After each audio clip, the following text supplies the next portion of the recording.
Nú ætlum við að renna yfir nokkur reiknistæmi úr fyrsta kaflanum úr bókinni Eðlisfræði 1, en þessi kafli fjallar um rafmagn. Hér erum við með töflu sem við höfum að fylla inn í. Þarna eru ampere og milliampere. Það eru 1000 milliampere í 1 ampere, þannig að ef við förum úr amperum yfir í milliampere þá margföldum við með 1000, og af því að það eru 1000 milliampere í 1 amperi þá hljóta að vera 1000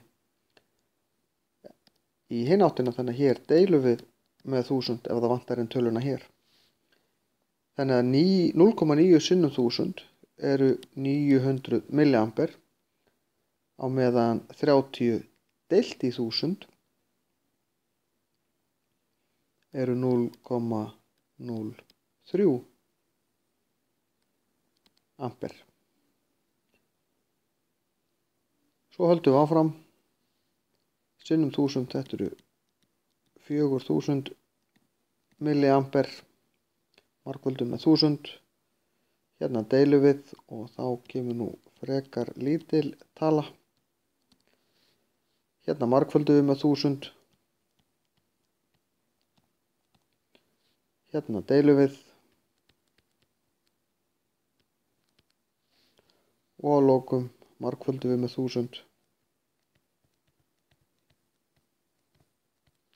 Þetta er nú tiltölulega einfaldur reikningur. En þetta æfir okkur í því að milli og önnur forskeyti geta átt við hvaða mæleiningu sem er. Ég hef alveg eins geta verið með kíló eða desi eða eitthvað annað forskeyti. Þó þess ekki venja að nota það beint í rafmagni. Þar notum við aðalega milli í sambandi við ampere. En það má nota í raun hvað sem er. Hér eru mannadæmi. Jólasveitir eru 24 perur, spennan 230 volt, eins og er í húsum á Íslandi. Hve há er spennan á hverri peru?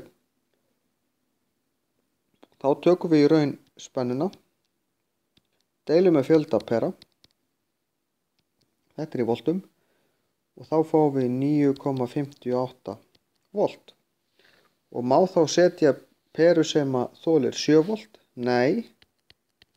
Hún þarf að þola 9,58 volt sem að 7 volt gera ekki.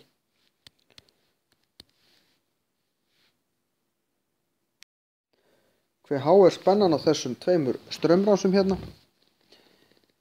Í fyrri straumrásinni sem er raðtengd, og í raðtengdri straumrás þá leggjum við saman voltin, þannig að þetta er 1,5 sinnum 1, 2, 3, 4, 5, 6.